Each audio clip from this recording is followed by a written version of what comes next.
Dear students, আজ আমরা developmental biology শুরু করব। এটা আমাদের কোর্স T13 এ আছে। Developmental biology is the study of the process by which animals and plants grow and develop. সাধারণভাবে ডেভেলপমেন্টাল বায়োলজি বলতে আমরা বুঝি যে যে কোনো অর্গানিজম, সেটা প্ল্যান্ট হোক বা অ্যানিম্যালস হোক, বড় হয় বা বৃদ্ধি পায় যে কোনো রকমভাবেই। It includes the biology of regeneration, asexual reproduction, metamorphosis. এটা বর্তমানে রিজেনারেশন, অ্যাসেক্সুয়াল রিপ্রোডাকশন এবং মেটামরফোসিস এইগুলোকেও ইনক্লুড করে, এবং আধুনিককালে এটা স্টেম সেলকেও কিন্তু ইনক্লুড করে। অর্থাৎ যে কোনো ধরনের যদি ডেভেলপমেন্ট হয়, আমরা তাকেই কিন্তু ডেভেলপমেন্টাল বায়োলজির মধ্যে রাখব। ডেভেলপমেন্টাল বায়োলজির সঙ্গে একটা খুব কাছের শব্দ হলো এমব্রায়োলজি। তাহলে এমব্রায়োলজির সঙ্গে ডেভেলপমেন্টাল বায়োলজি কি এক, না আলাদা, না ডিফারেন্স কি? এমব্রায়োলজি হচ্ছে ডেভেলপমেন্টাল বায়োলজির একটা পার্ট। ডেভেলপমেন্টাল বায়োলজি যেমন সায়েন্সের বায়োলজি যেমন একটা সায়েন্সের পার্ট, ডেভেলপমেন্টাল বায়োলজির একটা পার্ট হলো এমব্রায়োলজি। অর্থাৎ আমাদের শরীরে যা কিছুই বৃদ্ধি হোক না কেন, বা একটা অর্গানিজমে যা কিছুই বেড়ে উঠুক না কেন, সেটাই আমাদের ডেভেলপমেন্টাল বায়োলজির মধ্যে পড়বে। কিন্তু ডেভেলপমেন্টাল বায়োলজির কেবলমাত্র এমব্রায়োর যে ডেভেলপমেন্ট বা এমব্রায়ো রিলেটেড যে ডেভেলপমেন্ট বা যা আলোচনা, তাকে আমরা এমব্রায়োলজি বলবো। এই ডেভেলপমেন্টাল বায়োলজির ফাদার ছিলেন, অর্থাৎ প্রতিষ্ঠাতাকে প্রথম করেছিলেন, সেটা হ্যান্স স্পিম্যান বলা হয়। তিনি নোবেল প্রাইজও পেয়েছিলেন। আমাদের এটা হলো সিলেবাস। এই সিলেবাসটার ক্ষেত্রে আমাদের টোটাল সিলেবাসটা 5টা ইউনিটে ভাগ। Unit 1 introduction, unit 2 early embryonic development, unit 3 late embryonic development, unit 4 post embryonic development, unit 5 implications of developmental biology. তাহলে প্রথমে ইন্ট্রোডাকশনে আছে বেসিক কনসেপ্টস। তাহলে আমাদের প্রথমেই বেসিক কনসেপ্ট ডেভেলপমেন্টাল বায়োলজি পড়তে গেলে যা যা লাগবে সেই কনসেপ্টকে তৈরি করতে হবে। এবং তারপরে early embryonic development, late embryonic development, post embryonic development. অর্থাৎ ডেভেলপমেন্ট যখন হবে এমব্রায়োর, সেই এমব্রায়োর ডেভেলপমেন্টের প্রাথমিক দশা যেটা, বা প্রথমে কি হবে। প্রথমে যেমন আছে গ্যামেটোজেনেসিস বা স্পার্মাটোজেনেসিস, ওজেনেসিস, অর্থাৎ গ্যামেট তৈরি হবে, স্পার্ম বা ওভাম তৈরি হবে। Types of eggs, egg membranes. তাহলে এই যে ওজেনেসিসের ফলে ওভাম তৈরি হলো বা এগ তৈরি হলো, এই এগ কত ধরনের হয়, কি ধরনের হতে পারে? Egg membrane. তাহলে different types of egg membranes থাকে এগের চারিদিকে, depending on the different phylum, different classes, different species. তাহলে different types of egg membrane থাকবে। নেক্সট হচ্ছে ফার্টিলাইজেশন, অর্থাৎ fusion of male and female gamete, অর্থাৎ স্পার্ম অ্যান্ড এগ ফার্টিলাইজেশন হবে। এটা এক্সটার্নালও হতে পারে, ইন্টারনালও হতে পারে, অর্থাৎ শরীরের মধ্যে বা শরীরের বাইরে, যেখানেই হতে পারে। কিন্তু চেঞ্জেস ইন গ্যামেট, যখন ফার্টিলাইজেশন হবে দুটো গ্যামেটেরই, মেল এবং ফিমেল গ্যামেট, কি পরিবর্তন হবে, এটা আমাদের এখানে আছে। ব্লক টু পলিস্পার্মি, একটা মেল গ্যামেট একটা ফিমেল গ্যামেটকেই ফিউজড করবে বা ফার্টিলাইজ করবে। কিন্তু সাধারণভাবে একটা ওভাম থাকে এবং অনেক স্পার্ম থাকে বা অনেক মেল গ্যামেট থাকে। তাহলে একটা স্পার্ম যখনই একটা ওভামকে ফার্টিলাইজ করবে, তাকে বাকি স্পার্মগুলোকে আটকানোর জন্য একটা মেকানিজম আছে। সেই মেকানিজমগুলো বা কি পদ্ধতিতে করে, এটা কিন্তু জানতে হবে। Planes and patterns of cleavage, অর্থাৎ যে জাইগোটটা প্রথমে তৈরি হলো, সেইটা কি হবে, সেইটা বিভিন্ন প্যাটার্ন বা প্লেনের ওপর কোষ বিভাজন হবে, সেল ডিভিশন হবে। সেল ডিভিশনেরও কিন্তু প্যাটার্ন রয়েছে। এই সেল ডিভিশনের প্যাটার্নটাকেই আমরা বলছি ক্লিভেজ। ক্লিভেজ পদ্ধতিতে, অর্থাৎ সেল ডিভিশন এক নির্দিষ্ট ফলোইং দ্য পার্টিকুলার প্যাটার্ন, সেলটা ডিভিশন হবে। সেল ডিভিশন হয়ে কি হবে, নির্দিষ্ট প্রাণী যেমন ব্লাস্টুলা, পরের স্টেজ হচ্ছে প্রথমে মরুলা, তারপর ব্লাস্টুলা তৈরি করবে। টাইপস অফ ব্লাস্টুলা, তাহলে কি ধরনের ব্লাস্টুলা হতে পারে সেইটা কিন্তু জানতে হবে। এবং ফেট ম্যাপ, ব্লাস্টুলার পার্টিকুলার যে সেলগুলো আছে সেগুলো কি তৈরি করবে, ইনক্লুডিং টেকনিক। ফেট ম্যাপ নির্দিষ্ট টেকনিকের মাধ্যমে জানতে হবে যে ব্লাস্টুলার নির্দিষ্ট কোন পার্টটা কি তৈরি করবে। কি তৈরি করবে? তার মানে হচ্ছে কে এক্টোডার্ম তৈরি করবে, কে এন্ডোডার্ম তৈরি করবে, কে মেসোডার্ম তৈরি করবে। এবং এর ফলে early development of frog and chick up to gastrulation. Gastrulation কি? গ্যাস্টুলেশন পরের ধাপ, যে ধাপে এমব্রায়োটা, যখন এমব্রায়ো ফর্মেশন হচ্ছে আর্লি এমব্রায়োনিক ডেভেলপমেন্টের ক্ষেত্রে গ্যাস্টুলেশন হচ্ছে রিঅ্যারেঞ্জমেন্ট হচ্ছে সেলগুলোর রিঅ্যারেঞ্জমেন্টসের ফলে এক্টোডার্ম, এন্ডোডার্ম, মেসোডার্মে সাজাবে, সজ্জিত থাকবে তারা। তাহলে ওরিয়েন্টেশন হবে। ফ্রগ আর চিক কেন দিয়েছে? কারণ ফ্রগ আর চিক খুব গুরুত্বপূর্ণ মডেল হিসাবে ব্যবহার করা হয়। নেক্সট হচ্ছে এমব্রায়োনিক ইন্ডাকশন অ্যান্ড অর্গানাইজার্স। তাহলে এই যে গ্যাস্টুলেশন হবে, ব্লাস্টুলার নির্দিষ্ট কিছু সেল বা কিছু অংশ আছে বা কিছু নির্দিষ্ট জায়গা আছে, যে জায়গাগুলো অন্যান্য সেলদের এই ওরিয়েন্টেশন হতে গ্যাস্টুলেশনের সময় ওরিয়েন্টেশন হতে কিন্তু সাহায্য করবে। এই জায়গাগুলোকে বলছি অর্গানাইজার, এবং এরা কি করছে? ইনডিউস করছে অন্যকে তাদের সেই করানো, পরবর্তীকালে বলা হয় ইন্ডাকশন, অর্থাৎ যে ইনডিউস করে অন্যকে নির্দিষ্ট প্যাটার্ন ফরমেশনের জন্য। গ্যাস্টুলেশন পর্যন্ত হচ্ছে early embryonic development. Late embryonic development অর্থাৎ পরে কি হবে? তারপর গ্যাস্টুলেশনের সময় যে জার্ম লেয়ারগুলো তৈরি হলো, অর্থাৎ এক্টোডার্ম, এন্ডোডার্ম, মেসোডার্ম, এই জার্ম লেয়ারগুলোর ফেট কি হবে?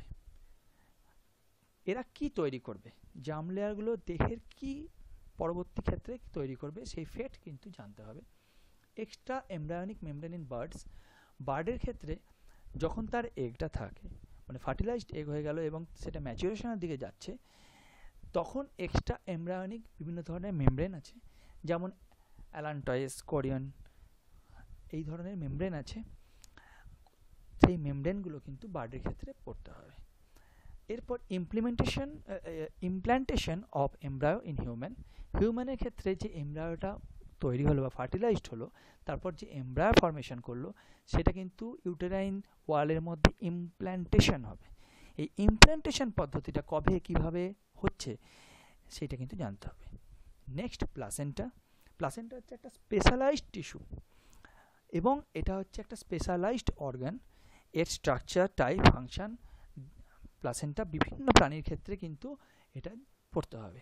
তাহলে এইগুলো সবই লেট এমব্রায়োনিক ডেভেলপমেন্টের মধ্যে। নেক্সট হচ্ছে পোস্ট এমব্রায়োনিক ডেভেলপমেন্ট। পোস্ট কেন বলছে? একদম শেষে কি হচ্ছে? কারণ ইমপ্ল্যান্টেশনের ফলে প্লাসেন্টা যদি হিউম্যানের ক্ষেত্রে দেখি, প্লাসেন্টা আটকে গেল, বা গ্যাস্টুলেশনের ফলে তারা অর্গানাইজ হয়ে গেল। ফেট ম্যাপের ক্ষেত্রে জার্ম লেয়ার কি কে তৈরি করবে সেটা নির্দিষ্ট হয়ে গেল, এমব্রায়োনিক মেমব্রেন তৈরি হয়ে গেল। তাহলে এরপর কি হবে? এরপর হবে organogenesis, organ formation of new organ, এটা হচ্ছে অর্গানোজেনেসিস। তাহলে এই যে অর্গানোজেনেসিসের প্রাথমিক পার্ট হচ্ছে নিউরিলেশন, অর্থাৎ ফরমেশন অফ নার্ভাস সিস্টেম। সেই জন্য দিয়েছে ব্রেন, এবং তার ব্রেনের কাছাকাছি একটা অর্গান আছে আই, সেই অর্গানটা খুব ইম্পর্টেন্ট অর্গান, সেই জন্য আই ফরমেশনও দিয়েছে অর্গানোজেনেসিস ভার্টিব্রেটের ক্ষেত্রে। এবং নেক্সট টপিক বা চ্যাপ্টার হচ্ছে রিজেনারেশনে 3 ধরনের সাধারণত দেয়া আছে, এই 3 ধরনেরটাই পড়তে হবে।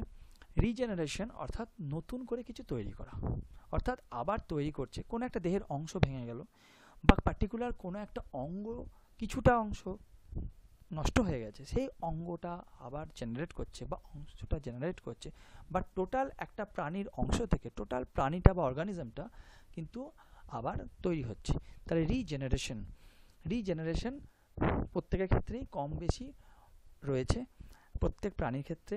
কারো কোনো প্রাণী সম্পূর্ণ দেহটাকে রিজেনারেশন করতে পারে, কোনো প্রাণী কেবলমাত্র কোনো একটা পার্টিকুলার অর্গান পারে, আর কোনো একটা প্রাণী কোনো ছোট অর্গানের বা কোনো কিছু সেল একমাত্র রিজেনারেশন করতে পারে। এটা বিভিন্ন জনের ক্ষেত্রে বিভিন্ন রকম হতে পারে। যে ইউনিট 2, ইউনিট 3, ইউনিট 4 এর সব আলোচনাটাই এমব্রায়োর ওপর, অর্থাৎ এমব্রায়োনিক ডেভেলপমেন্টের ওপর। এমব্রায়ো কীভাবে ডেভেলপ করছে নিয়ে পূর্ণাঙ্গ প্রাণীতে পরিণত হচ্ছে, একটা অ্যাডাল্টে পরিণত হচ্ছে।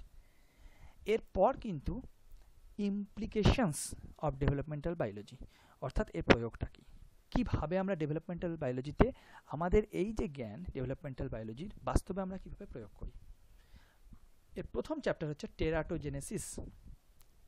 টেরাটোজেনেসিস তার মানে মরফোলজিক্যাল অ্যাবনর্মালিটিস বা স্ট্রাকচারাল অল্টারেশনস, কোনো একটা পার্টিকুলার স্ট্রাকচার যেটা হওয়া উচিত সেই স্ট্রাকচারটা পাল্টে যাচ্ছে, মরফোলজিক্যালি পাল্টে যাচ্ছে, এবং এর জন্য বিভিন্ন টেরাটোজেনিক এজেন্টস রয়েছে। টেরাটোজেনিক এজেন্ট হিসেবে বিভিন্ন ড্রাগ হতে পারে বা ফার্মাসিউটিক্যাল আইটেম হতে পারে বা ওষুধ হতে পারে, যেমন তাছাড়া এনভায়রনমেন্টাল এজেন্টস হতে পারে বা কোনো টক্সিক এলিমেন্ট হতে পারে যেমন লেড। এই ধরনের বিভিন্ন ধরনের এজেন্টস হতে পারে এবং তাদের এমব্রায়োর ওপর কখন কিভাবে কি এফেক্ট হচ্ছে, ডেভেলপমেন্টাল কি এফেক্ট হচ্ছে বা অ্যানোমালিজ হচ্ছে, সেটা কিন্তু টেরাটোজেনেসিস প্রথম চ্যাপ্টারে পড়তে হবে। 2 নম্বরে আছে ইনভিট্রো ফার্টিলাইজেশন, যেটাকে বলা হয় আইভিএফ। ইনভিট্রো এবং ইনভিভো দুটো শব্দ আছে।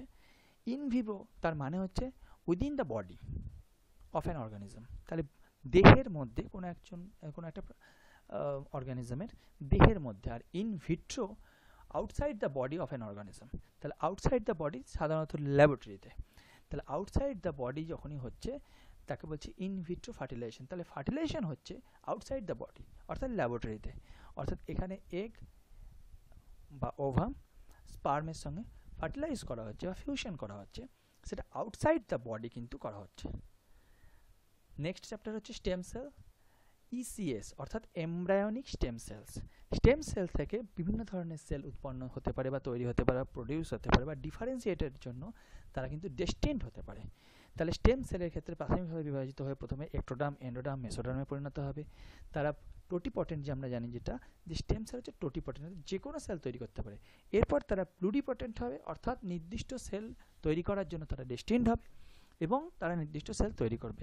এই স্টেম সেল নিয়ে এমব্রায়োনিক যে স্টেম সেল সেটা নিয়ে আলোচনা কিন্তু একটা অধ্যায় আছে, stem cell, embryonic stem cell. এবং 4 নম্বর বা শেষ অধ্যায় হচ্ছে অ্যামনিওসেন্টেসিস। অ্যামনিওসেন্টেসিস হচ্ছে মডার্ন যেটা মেডিকেল সায়েন্সে কিন্তু এর প্রচুর ব্যবহার আছে। অ্যামনিওসেন্টেসিস, অ্যামনিয়ন ফ্লুইড কালেক্ট করা হয়। অ্যামনিয়ন ফ্লুইড কালেক্টের মাধ্যমে যে জেনেটিক ডিসঅর্ডার বা ডিজিজগুলো সেই অ্যামনিয়ন ফ্লুইডের মধ্যে কিন্তু জেনেটিক অ্যানালিসিস করা হয় এবং সেখানে কিন্তু ক্রোমোজোমাল অ্যাবনর্মালিটি থাকবে বলে, এবং ক্রোমোজোমাল অ্যাবনর্মালিটি থাকলে কোনো জেনেটিক ডিজিজ হবে কিনা সেইটা কিন্তু আগে থেকে ডিটারমিন করা যায় এখন। তাহলে এই পদ্ধতিটাকেই বলছে অ্যামনিওসেন্ট্রিসিস। আমরা এবার প্রথমেই চলে আসব যে ইউনিট 1 ইন্ট্রোডাকশন। ইউনিট 1 এর আমাদের প্রথম হচ্ছে basic concepts, phases of development, cell interaction, differentiation and growth, differential gene expression. Basic concept করার পর আমরা কিন্তু ডেভেলপমেন্টাল বায়োলজির বিভিন্ন জায়গায় যখন পড়বো বা আলোচনা করব তখন কিন্তু বোঝা যাবে। Phases of development, phases of ডেভেলপমেন্টের মধ্যে আমরা যদি অ্যানিমেলের ক্ষেত্রে দেখি, যদি আমরা লাইফ স্টেজেস কোনো একটা অর্গানিজমের দেখি ডেভেলপমেন্টের সময়, তাহলে আমরা প্রথমেই দেখব জাইগোট, যেটাকে আমরা বলতে পারি ফার্টিলাইজড এগ। একটা এগ ফার্টিলাইজড হয়েছে, সেটা জাইগোট ফার্স্ট গঠন করেছে। এই জাইগোটটা পরের লাইফ স্টেজে গিয়ে হবে 8 সেলস অর্থাৎ মডুলা, অর্থাৎ সেল ডিভিশন হবে। সেল ডিভিশনের ফলে এটা যখন 8 সেলস হবে তখন কিন্তু এটাকে বলা হবে মডুলা। মডুলা আরও ফার্দার সেল ডিভিশন হবে, 8 থেকে 16, 16 থেকে 32, 32 থেকে 64 এরকম হতে থাকবে, এবং তারপর সেলগুলো একটা লেয়ার অফ সেলসে কিন্তু সাজানো থাকবে এবং তার মাঝে একটা ফাঁকা গহ্বর থাকবে অর্থাৎ ফ্লুইড থাকবে সেখানে। এটাকে বলছে ব্লাস্টোসিল, আর এইটাকে বলা হয় ব্লাস্টোমার, একটা লেয়ার অফ সেলস। তাহলে টোটাল যে লাইফ স্টেজ একে বলা হচ্ছে ব্লাস্টুলা। ব্লাস্টুলা ক্রস সেকশন করা হয়েছে, তাহলে আমরা এরকম দেখতে পাবো, এটা বলের মতো হবে দেখতে ব্লাস্টুলা। ব্লাস্টুলার পর ব্লাস্টুলা আরও যখন ফার্দার সেল ডিভিশন হবে এবং বা সেল মুভমেন্টস হবে, cell division as well as cell movements হবে, তার ফলে কিন্তু এর ব্লাস্টুলাটা পরিণত হবে গ্যাস্টুলাতে। গ্যাস্টুলা হচ্ছে নেক্সট লাইফ সাইকেল স্টেজেস।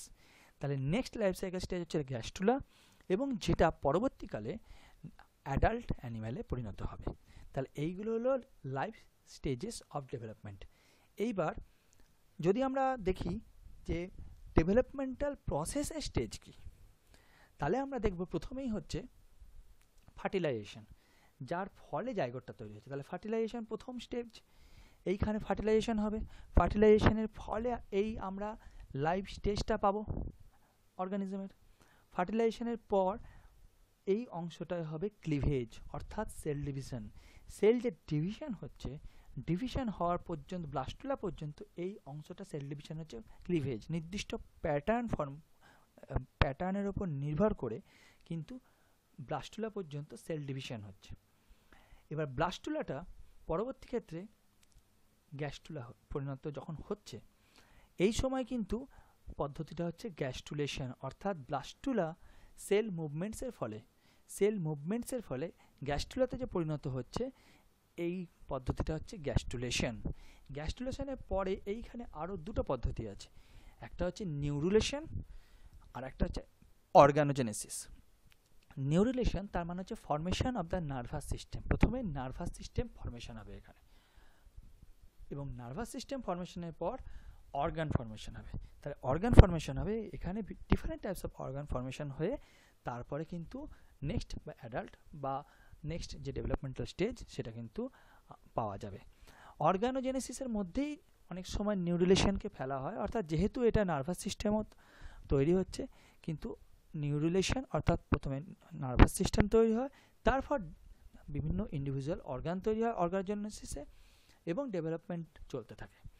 আমরা যদি শেষ দিকটা দেখি, এই তলায় জাইগোট প্রথমে সেল ডিভিশন হচ্ছে এবং সেল ডিভিশন কন্টিনিউ চলতে থাকছে। এখানে লক্ষ্য করার জিনিস একটা, জাইগোট যখন ডিভিশনের মডুলা পর্যন্ত হয়, 8 সেল ডিভিশন, এখানে কিন্তু সাইজের কোনো রকম পরিবর্তন হয় না, সাইজ একই থাকে, সেম থাকে। তাহলে এখানে সিঙ্গেল সেল, এখানে 8 সেল, তাহলে সেলগুলোর যে আকৃতি বা সাইজ সেটা কিন্তু পরিবর্তন হয়, আকারে পরিবর্তন হয়, ছোট হয়ে যায়। তাহলে এই একটা মাত্র জাইগোট 8 সেল মডুলা পরিণত করে, এবং পরবর্তীকালে কিন্তু আরও সেল ডিভিশনের ফলে কিন্তু ব্লাস্টুলাতে পরিণত হয়, এবং তারপর গ্যাস্টুলা, অর্থাৎ সেল ডিভিশন চলতে থাকেই। নেক্সট হচ্ছে মরফোজেনেসিস। জেনেসিস মানে হচ্ছে তৈরি করা, মরফো মানে হচ্ছে সেল। তাহলে এখানে কিন্তু সেল জেনারেট করছে, এবং পরবর্তীকালে তো অর্গান জেনারেট করবেই। তাহলে এখানে কিন্তু বিভিন্ন সেল জেনারেট হচ্ছে, একে বলছি আমরা মরফোজেনেসিস। প্রত্যেক জায়গায় কিন্তু সেল জেনারেট হচ্ছে, এবং ব্লাস্টুলার ঠিক পরেই সেল ডিফারেন্সিয়েশন, অর্থাৎ ব্লাস্টুলাটা সেল মুভমেন্টের মাধ্যমে সেল ডিফারেন্সিয়েট হচ্ছে। ডিফারেন্সিয়েট হয়ে কী হবে, গ্যাস্টুলা যখন তৈরি হবে তখন কিন্তু 3টে লেয়ার থাকবে, এক্টোডার্ম, এন্ডোডার্ম, মেসোডার্ম। এই 3টে যে লেয়ার থাকবে, এই লেয়ারটা ডেস্টিনড হচ্ছে। তাহলে এটা কখন হবে, সেল ডিফারেন্সিয়েশনের সময়। যদি আমরা বেসিক কনসেপ্ট দেখতে চাই, তাহলে ফেজেস অফ ডিফারেন্ট ডেভেলপমেন্টের মধ্যে আমরা লাইফ সাইকেল স্টেজেসটা পাচ্ছি, একটা আমরা ডেভেলপমেন্টাল প্রসেসের স্টেজ পাচ্ছি। তাহলে এই দুটোই কিন্তু আমরা পাচ্ছি, যেটা আমরা আলোচনা করলাম, ফার্টিলাইজেশন, ক্লিভেজ, গ্যাস্টুলেশন, তারপর নিউরিলেশন, এখানে অর্গানোজেনেসিস, এবং এইটা হচ্ছে লাইফ সাইকেল স্টেজেস। সেলসের ইন্টারাকশান, এখানে বিভিন্ন ধরনের যে সেল রয়েছে, এই সেলগুলো যখন সেল মুভমেন্ট হবে বা সেল ডেস্টিনড হবে, তখন কিন্তু তাদের মধ্যে বিভিন্ন রকমের মরফোজেনেটিক মুভমেন্ট দেখা যাবে। এই সেল মুভমেন্টের মধ্যে তাদের মধ্যে বিভিন্ন ধরনের ইন্টারাকশানসও দেখা যাবে, তাদের মধ্যে কনভার্জেন্স হবে, অর্থাৎ অনেকগুলো সেল এসে পরস্পরে মিলবে একটা জায়গায় এসে, বা ডাইভারজেন্ট হবে বা আলাদা হয়ে যাবে সেলগুলো, বা ইনভেজিনেশন হবে। অনেক সময় ইনভেজিনেশন মানে ক্যাভিটি ফর্মেশন হয়ে যায়, ইনভেজিনেশন মানে ইনভলিউশন হয়, রোলিং হতে হতে যাবে। তাহলে এই ধরনের বিভিন্ন কিন্তু সেল ইন্টারাকশান এবং কমিউনিকেশনও হবে, এবং সেল মুভমেন্টও হবে। ডিফারেন্সিয়েশন যখন হবে, তার মানে সেলগুলো এই যে ইন্টারাকশান হবে তার ফলে ডেস্টিনড হবে, সেলগুলো কি তৈরি করবে, এই প্রসেসের মাধ্যমে ডিফারেন্ট সেল টাইপস জেনারেট হবে, যারা ডেস্টিনড হবে নির্দিষ্ট সেল প্রডিউস করার জন্য। এবং যখনই সেল তৈরি হবে, সেলের নাম্বার এবং ভলিউম বাড়বে, তখনই গ্রোথ হবে। তাহলে ডিফারেন্সিয়েশন অ্যান্ড গ্রোথ পরস্পরের সম্পর্কযুক্ত, এবং এই ডিফারেন্সিয়েশন হওয়ার জন্য প্রথমে একটাই সেল ছিল, যেটা হচ্ছে টোটিপটেন্ট সেল, অর্থাৎ যার মধ্যে কিন্তু সব সেল তৈরি করার কিন্তু ক্ষমতা রয়েছে। তাহলে আস্তে আস্তে তারা কী হবে, প্লুরিপটেন্ট সেল হবে, অর্থাৎ যেটা নির্দিষ্ট সেল তৈরি করার জন্য বা নির্দিষ্ট অর্গান বা নির্দিষ্ট কোনো টিস্যু তৈরি করার জন্য ডেস্টিনড হচ্ছে। তাহলে প্লুরিপটেন্ট সেলগুলো আস্তে আস্তে কিন্তু নির্দিষ্ট টিস্যু বা অর্গান বা সেল তৈরি করবে। এখানে যখন ডিফারেন্সিয়েশন হবে তখন একটা সেল যেটা জিন দ্বারা এক্সপ্রেস হয়, সেই জিনটা বা ডিএনএটার মধ্যে যে জিন রয়েছে সেটা বিভিন্নভাবে এক্সপ্রেস হবে, ডিফারেন্সিয়াল জিন এক্সপ্রেশন, যার ফলে ডিফারেন্ট টাইপস অফ প্রোটিন তৈরি করবে। তাহলে ডিফারেন্ট প্রোটিন যখন করবে সেইটা কিন্তু কখনো activation of maintenance of different pattern of জিন এক্সপ্রেশনকে কিন্তু রেগুলেট করবে। তাহলে ডিফারেন্সিয়াল যে জিন এক্সপ্রেশন প্যাটার্ন সেটা কিন্তু রেগুলেট হবে, যেটা ডিফারেন্সিয়েশনের সময় জিন যেভাবে ডিফারেন্সিয়ালভাবে এক্সপ্রেস হবে সেটা কিন্তু ডিফারেন্সভাবে এই এক্সপ্রেশনটাকে কোন জিনটা অ্যাক্টিভ হবে, কোন জিনটা প্যাসিভ হবে, কোন সময় অ্যাক্টিভ হবে বা কতক্ষণ অ্যাক্টিভ থাকবে, তারপরে আস্তে আস্তে প্যাসিভ হবে, এই ডিফারেন্টভাবে জিনগুলো যে এক্সপ্রেস হবে, এই ডিফারেন্ট এক্সপ্রেশনের ফলে কিন্তু একটা সিগন্যালিং মলিকিউলের ব্যাপার আসবে, যে সিগন্যালিং মলিকিউল কোন সিগন্যালটা কখন কি কাজ করবে, এবং তার ফলে তারা কিন্তু নির্দিষ্ট স্ট্রাকচারাল ফরমেশন করবে বা নির্দিষ্ট সেল কাজ করবে বা নির্দিষ্ট পুরো ওরিয়েন্টেশন করবে। একটা ওভারঅল প্রসেস এটা ফ্রগ ডেভেলপমেন্টের।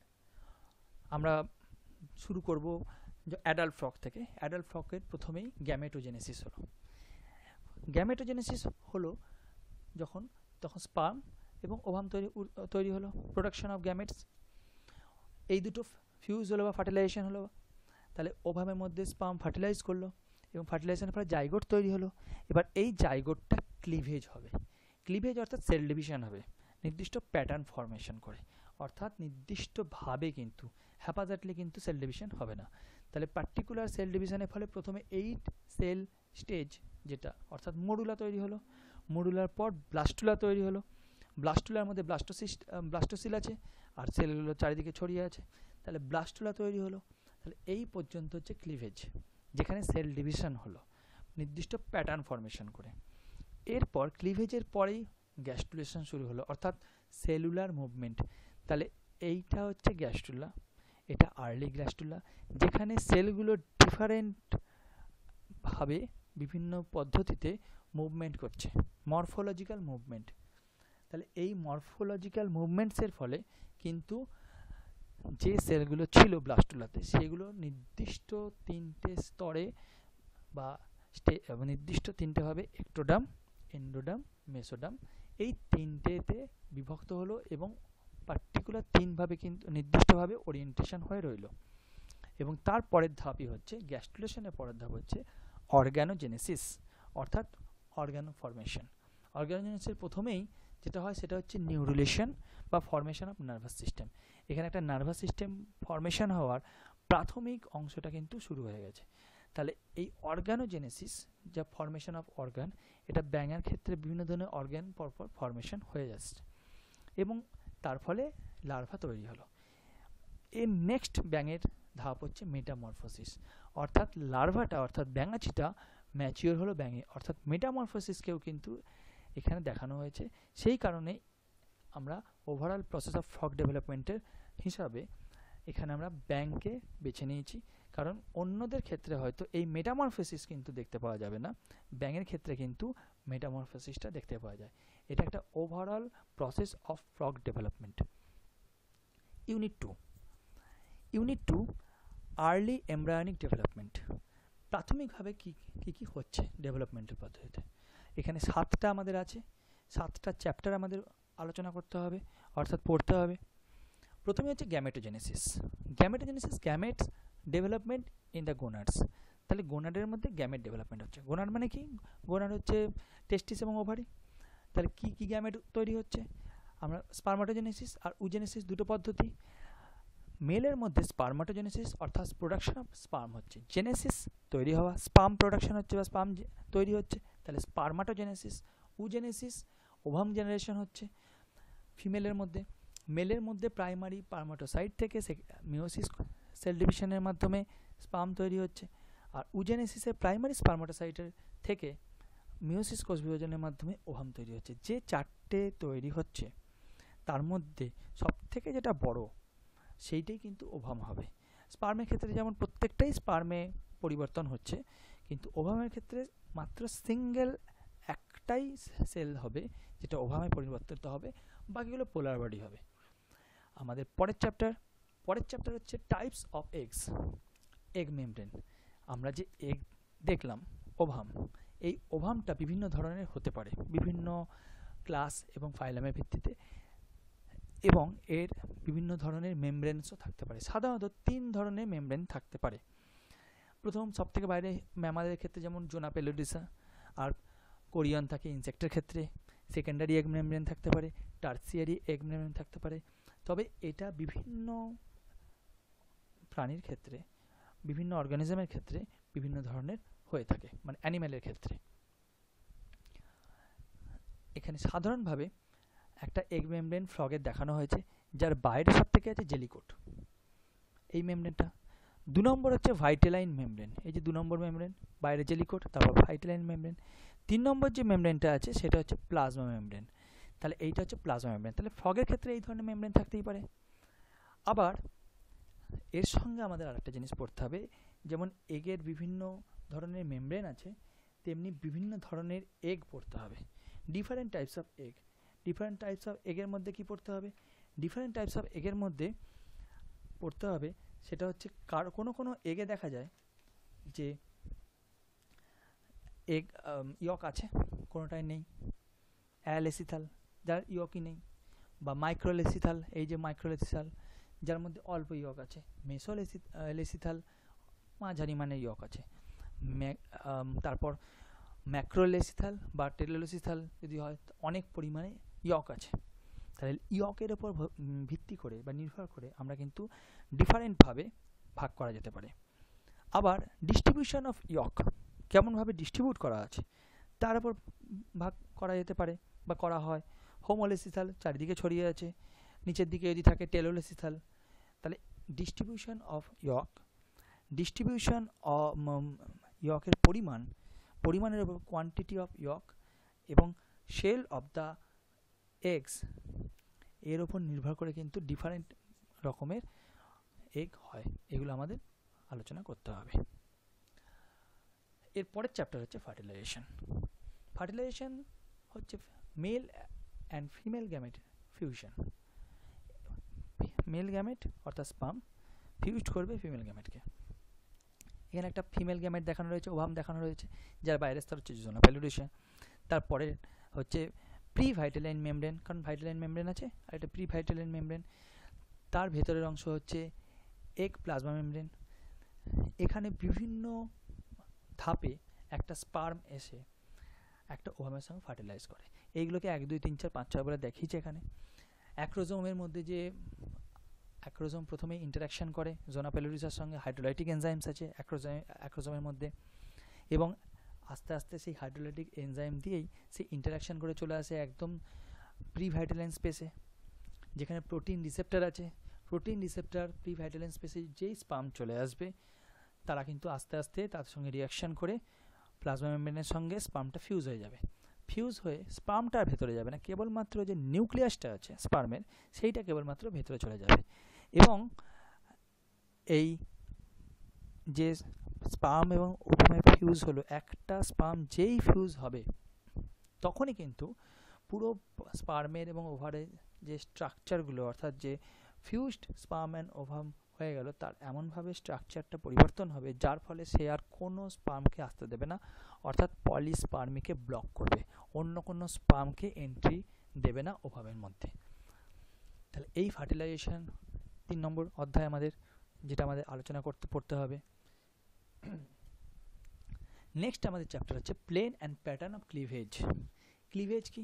ক্লিভেজ হচ্ছে সেল ডিভিশন। সেল ডিভিশন হবে, একটা যে প্রথম জাইগোট ছিল সেই জাইগোটটা সেল ডিভিশন হবে, কিন্তু তার একটা নির্দিষ্ট প্যাটার্ন আছে এবং যে কোনোভাবে হবে না। এখানে যে রোমান হরফে যেগুলো দেওয়া আছে 1 2 তারপর 3, এগুলো হচ্ছে প্রথম সেল ডিভিশন। ফার্স্ট সেল ডিভিশনটা এইভাবে হবে, এইটা হরাইজন্টাল। সেকেন্ড সেল ডিভিশন যদি আমরা দেখি, ফার্স্টের সঙ্গে কিন্তু 90 ডিগ্রি করে হচ্ছে। যদি ফার্স্ট সেল ডিভিশন আমরা এটাকে ভাবি, তাহলে সেকেন্ড সেল ডিভিশন কিন্তু এই দিক থেকে যাবে, তাহলে পারপেন্ডিকুলার হচ্ছে। থার্ড সেল ডিভিশন আবার হরাইজন্টাল হচ্ছে, এই দুটো কিন্তু ভার্টিক্যাল। 3 নম্বরটা কিন্তু হরাইজন্টাল, 4 নম্বরটা কিন্তু আবার অর্ধেকটা হয়েছে। আর একটা জিনিস লক্ষ্য করার, কিছু কিন্তু পুরোটা হয়নি, শেষ দিক পর্যন্ত যায়নি, মাঝখান অবধি হয়েছে। এই রকম সেল ডিভিশনের কেন দরকার? এই রকম সেল ডিভিশনের ফলে যখন plain and patterns of cleavage, অর্থাৎ কোন প্লেনে হচ্ছে, এই হরাইজন্টাল প্লেনে হচ্ছে, ভার্টিক্যাল প্লেনে হচ্ছে না হরাইজন্টাল প্লেনে হচ্ছে, আর কি সিমেট্রি হচ্ছে, প্যাটার্নটা কি হচ্ছে, বাইলেটারাল সিমেট্রি হচ্ছে না রেডিয়াল সিমেট্রি হচ্ছে, তাহলে এই ভাবে বিভাজিত করার ফলে বা সেল ডিভিশন হওয়ার ফলে সেলগুলো বড় ছোট হয়ে যাবে। এই সেলটা অনেক বড়, এই ওপরের সেলটা অনেক ছোট, তাহলে পার্টিকুলার অনেকগুলো যখন বিভিন্ন প্যাটার্নে, মানে নির্দিষ্ট প্যাটার্নে যখন ক্লিভেজ হবে বা সেল ডিভিশন হবে বা সাইকেলস অফ সেল ডিভিশন হবে, তখন কিন্তু নির্দিষ্ট প্যাটার্ন ফলো করে তখন কিন্তু দেখা যাবে যে কোষগুলো কিন্তু একই আকৃতির বা একই সাইজের হয়নি, ডিফারেন্ট সাইজ হয়ে গেছে। এবং এরপর ফরমেশন হবে ব্লাস্টোসিল, অর্থাৎ মাঝে আছে যেখানে একটা তরল পদার্থ আছে বা লিকুইড আছে অ্যাকুয়াস, এবং তার পাশে চারিদিকে কোষগুলো সাজানো আছে এবং কোষগুলোর আকৃতি কিন্তু সমান নয়। তাহলে পুরো জাইগোট যখন সেল ডিভিশন শুরু করবে, সেখান থেকে ব্লাস্টুলা যখন হবে, যখন ব্লাস্টুলা ফরমেশন হবে, ততক্ষণ পর্যন্ত যে সেল ডিভিশনটা হবে পুরোটাকে আমরা বলবো ক্লিভেজ। ব্লাস্টুলা যখন ফরমেশন হবে, এর পরের অধ্যায় বা পরের চ্যাপ্টারে আমাদের পড়তে হবে যে টাইপস অফ ব্লাস্টুলা কী কী ধরনের হতে পারে। অনেক ধরনের ব্লাস্টুলা হতে পারে, যেমন এখানে স্টিরিও ব্লাস্টুলা হচ্ছে, ব্লাস্টোসিলটা ছোট, সেলগুলো বড়। আবার অন্য ব্লাস্টুলার ক্ষেত্রে, কোলোব্লাস্টুলার ক্ষেত্রে ব্লাস্টোসিলটা বেশ বড়। বার্ডের একটা ব্লাস্টুলার হচ্ছে ডিস্কোব্লাস্টুলা। ডিস্কোব্লাস্টুলা হচ্ছে বার্ডের ব্লাস্টুলার মাঝখানে যে এমব্রায়োটা সেটা থাকে, সেই কারণে কিন্তু ডিস্কোব্লাস্টুলা এইটাকে বলা হচ্ছে ডিস্ক শেপের, যেহেতু ডিস্কের মতো মাঝখানে থাকে সেই জন্য ডিস্কোব্লাস্টুলা। আবার সুপারফিশিয়াল ব্লাস্টুলা হতে পারে, একটু একটু ব্লাস্টুলা একটু একটু থাকবে ইনসেক্টের ক্ষেত্রে। তাহলে এই বিভিন্ন ধরনের যে ব্লাস্টুলা সেইটা কিন্তু আমাদের পড়তে হবে। এবং এরপর হচ্ছে ফেট ম্যাপ। ফেট ম্যাপ মানে ব্লাস্টুলার পার্টিকুলার কোন অংশ কি তৈরি করবে। সাধারণত ব্লাস্টুলার অ্যানিম্যাল পোল ওপরের অংশটাকে বলে, কারণ অ্যানিম্যালটা সাধারণত ওপরের দিকে থাকে। ভেজিটাল পোল সেটা সাধারণত নিচের অংশকে বলে, কারণ এখানে নিচের দিকটাকেই ইয়ক থাকে বা খাবার থাকে। তাহলে অ্যানিম্যাল যেদিকে থাকে এটাকে অ্যানিম্যাল পোল, উল্টো দিকটাকে ভেজিটাল পোল, যেহেতু এই দিকে খাবার থাকে। তাহলে এই যে ব্লাস্টুলাটা, ব্লাস্টুলার একটা নির্দিষ্ট ফেট আছে, অর্থাৎ কি প্রডিউস করবে, যেটা বললাম এই ব্লাস্টুলার নির্দিষ্ট অংশ, নির্দিষ্ট যে ডেস্টিন থাকবে, যেমন এন্ডোডাম, এই অংশটা কিন্তু এন্ডোডাম প্রস্তুত করবে। এন্ডোডাম কি প্রস্তুত করে? Digestive system. এখানে যেমন নিউরাল প্লেট তৈরি করবে, কেউ মেসোডাম তৈরি করবে, কেউ এপিডার্মিস তৈরি করবে, মানে একটোডাম তৈরি করবে। তাহলে কে একটোডাম, কে মেসোডাম, কে এন্ডোডাম তৈরি করবে, সেটা কিন্তু নির্দিষ্ট অংশ ডেস্টিন থাকে। অর্থাৎ সেটা ফেট ম্যাপের সাহায্যে নির্দিষ্ট টেকনিক আছে, এই নির্দিষ্ট টেকনিকের মাধ্যমে বোঝা যায় যে কে কোন অংশটা তৈরি করবে। এবার এই যে অংশটা তৈরি করবে, পরের ধাপে যখন গ্যাস্ট্রুলেশন হবে তখন সে সেইভাবে কিন্তু ওরিয়েন্টেশন হবে সেল মুভমেন্টসের ফলে। এর পরের গুরুত্বপূর্ণ অংশ হচ্ছে gastrulation, early development of frog and chick up to gastrulation. তাহলে কি কি পরিবর্তন হচ্ছে? তাহলে এই যে ব্লাস্টুলা যে নির্দিষ্ট পরিমাণে সেল তৈরি করেছে, এটা ফ্রগের ক্ষেত্রে এই সেলগুলোর কি হবে? সেলগুলোর ক্ষেত্রে মুভমেন্টস হবে, ডিফারেন্ট টাইপস অফ মুভমেন্ট। এই ডিফারেন্ট টাইপস অফ মুভমেন্টের ক্ষেত্রে আমরা আগেই যেটা আলোচনা করেছি সেটা হচ্ছে আমাদের বেসিক কনসেপ্টে একটা ছিল morphogenetic movements, cell cell interaction. তাহলে এইখানে কিন্তু সবগুলো সেখানে এইখানে কিন্তু লাগবে। মরফোজেনেটিক মুভমেন্ট অর্থাৎ সেলগুলো কিন্তু মুভমেন্ট করছে, এবং সেলে সেলের ইন্টারাকশান এবং ডিফারেন্সিয়েশন কিভাবে হবে, সেল ডিফারেন্সিয়েশন, এই প্রত্যেকটা জিনিস কিন্তু এই পার্টে লাগবে। যেমন মরফোজেনেটিক মুভমেন্টের মধ্যে এই প্রত্যেকটা মুভমেন্টে কোথায় কিভাবে হবে, কে কিভাবে করবে, এটা কিন্তু এখানে লাগবে। এখানে একটা গুরুত্বপূর্ণ অংশ আছে ডরসাল লিপ অফ ব্লাস্টোপোর। এই জায়গাটা ডরসাল লিপ অফ ব্লাস্টোপোর, এইখান থেকে কিন্তু গ্যাস্ট্রুলেশন শুরু হয় বা সেল মুভমেন্ট শুরু হয়। এইখানে যদি আমরা লক্ষ্য করি তাহলে এইটাই আস্তে আস্তে বড় হচ্ছে ব্লাস্টোসিলটা, ডরসাল লিপ অফ ব্লাস্টোপোর এইখান থেকে যাচ্ছে, এবার এইটা আস্তে আস্তে চলে গেছে, এইখানে আরও বেড়ে গেছে, এবং এইখানে কিন্তু সম্পূর্ণটা সেলগুলো ছড়িয়ে গেছে। অর্থাৎ লেট ব্লাস্টুলা যদি এটা হয়, সেলগুলো একটা নির্দিষ্ট প্যাটার্নে ছড়িয়ে আছে এবং এই প্যাটার্নে সেলগুলো নির্দিষ্টভাবে মুভমেন্ট করার ফলে, কারণ তাদের ফেড ম্যাপ আছে, তা নির্দিষ্টভাবে মুভমেন্ট করার ফলে তারা কিন্তু ব্লাস্টো চারিদিকে ছড়িয়ে পড়ে এবং নির্দিষ্ট ওরিয়েন্টেশন করেছে, যার ফলে কিন্তু এরা এক্টোডার্ম, এন্ডোডার্ম, মেসোডার্ম তিনটে ভাবে কিন্তু সজ্জিত হয়ে গেছে। যেমন এখানে মেসোডার্ম হয়েছে এবং লেট গ্যাস্টুলার পরে কিন্তু early development of nervous system অর্থাৎ যেটা নিউরিলেশন, সেটা কিন্তু ফ্রগের ক্ষেত্রে এখানে শুরু হয়েছে বলে দেখানো হয়েছে। আমরা যদি দেখি গ্যাস্টুলেশন চিকের, এটাও খুব ইম্পর্টেন্ট, গ্যাস্টুলেশন অফ চিক, তাহলে গ্যাস্টুলেশন অফ চিকের আলাদা পদ্ধতিতে হয়। এখানে প্রিমিটিভ স্ট্রিক ফরমেশনের মাধ্যমে হয়। যদি আমরা এটা দেখি একটা সম্পূর্ণ ওপর থেকে, অর্থাৎ ওপর থেকে যদি ভিউ নিই, তাহলে দেখব এটা সামনের দিক, এটা পেছনের দিক, ইয়কটা আছে, ইয়কের মধ্যে আছে। যদি আমরা একটা সাধারণ যে ডিম খাই সেই ডিমের কথাই চিন্তা করি, অনেক সময় তার ওপরে এই ধরনের ছোট, খুব ছোট্ট কিন্তু প্রাণীটা দেখা যায়, হয়তো মরে গেছে, কিন্তু সেই রকমই এই পস্টেরিয়র পার্ট থেকে সেটা কিন্তু সব সেলগুলো আস্তে আস্তে এখানে আসে, এসে সামনের দিকে যেতে থাকে। এবার চারিদিক থেকে সেলগুলো এসে এই যে জড়ো হয়ে সামনের দিকে আস্তে আস্তে প্রিমিটিভ স্ট্রিক মানে হচ্ছে একটা দাগের মতো বা অংশ, একটু গর্তর মতো গঠন করে। সেলগুলো আশেপাশ থেকেও আসে, সামনের দিকে আরও বাড়তে থাকে, সেলগুলো আরও আশেপাশ থেকে আসতে থাকে, আরও সামনের দিকে বাড়তে থাকে এবং একটা হেনসেন নোড অর্থাৎ লম্বা একটা অংশ গঠন করে। এবং হেনসেন নোড আস্তে আস্তে যখন পিছিয়ে আসে, তখন এটা নিউরাল এটা হেনসেন নোড পিছিয়ে আসলে তখন হেড স্ট্রাকচার এবং নোটোকর্ড এগুলো গঠন হয়, যেটা এই সামনের দিকটা দেখানো হয়েছে। তাহলে এই গ্যাস্টুলেশনের সময় যদি একটা গ্যাস্টুলেশনকে অর্ধেক করে দেওয়া হয়, তাহলে এই রকম দেখতে হবে। এতগুলো কথা এই কারণে বললাম যে এখানে কিন্তু সেলুলার মুভমেন্ট বা মরফোজেনেটিক মুভমেন্ট, যেটা আগে থেকে বলে এসেছি, যেটা আমাদের ইন্ট্রোডাকশনে আছে, বেসিক কনসেপ্টে আছে, যেটা আমাদের লাগবে, সেই মরফোজেনেটিক মুভমেন্টসের মধ্যে আমাদের কিন্তু cell addition, cell migration and differentiation এগুলো কিন্তু সব আছে। সেলগুলো কি করবে, সেলগুলো এখানে দুটো আছে, একটা হচ্ছে এপিব্লাস্ট, একটা হচ্ছে হাইপোব্লাস্ট। তাহলে এই সেলগুলো এপিব্লাস্ট থেকে খসে পড়বে, খসে পড়ে হাইপোব্লাস্টে পড়বে, হাইপোব্লাস্টের মধ্যে যে এই ক্যাভিটিটা আছে এইখানে আসবে এবং চারিদিকে নির্দিষ্টভাবে ছড়িয়ে যাবে। এই যে ছড়িয়ে যাচ্ছে, আবার কিছু সেল ভেতরে ঢুকে পড়ছে, তাহলে এই যে এখান থেকে খসে পড়বে তাকে বলছে ডিল্যামিনেশন বলে। এই সেলটা ভেতরে রোলিং হবে, একে ইনভলিউশন বলে। কোনো সেল যদি একাধিক সেল একসঙ্গে একটা জায়গায় মিট করে, একাধিক সেল যদি মিট করে, এখানে যদি মিট করে তাহলে কনভার্জেন্স বলবে। যদি আলাদা হয়ে যায় সেলগুলো, এই যে যেখানে আলাদা হচ্ছে তাকে ডাইভারজেন্স বলবে। যদি কোনো ক্যাভিটি ফরমেশনের মতো করে তাহলে তাকে আমরা বলবো ইনভ্যাজিনেশন। তাহলে এইখানে মরফোজেনেটিক মুভমেন্টের ডিফারেন্ট যে মুভমেন্টগুলো সেগুলো কিন্তু বেসিক কনসেপ্টে না জানলে এইখানে কিন্তু বোঝা যাবে না। আমি নোট দিয়ে দেবো, তার জন্য চিন্তা নেই। পরবর্তীকালে গ্যাস্টুলেশনও পুরো ডিটেলসে হবে, তখন আরও বিস্তৃতভাবে বলবো। তাহলে গ্যাস্টুলেশনে আমাদের চিক এবং ফ্রগ একটা খুব ইম্পর্টেন্ট জায়গা, এবং ফ্রগ এবং চিক এই কারণে নেওয়া হয়েছে, চিকের সঙ্গে আমাদের হিউম্যানের সাধারণত বার্ডের সঙ্গে ম্যামালসের খুব মিল আছে এবং ফ্রগের সঙ্গে ফ্রগ, রেপটাইল এদের কিছুটা মিল আছে, সেই জন্য এমন দুটোকে বেছেছে ক্লাসকে, যাদের মাধ্যমে কিন্তু টোটাল ভার্টিব্রেটটাকে একটা ওভারভিউ বা আইডিয়া পাওয়া যাবে।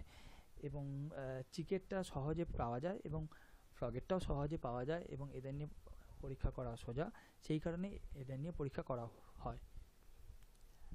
গ্যাস্টুলেশনের পরে হচ্ছে embryonic induction and organizer. Embryonic induction and organizer, organizer কাকে বলে?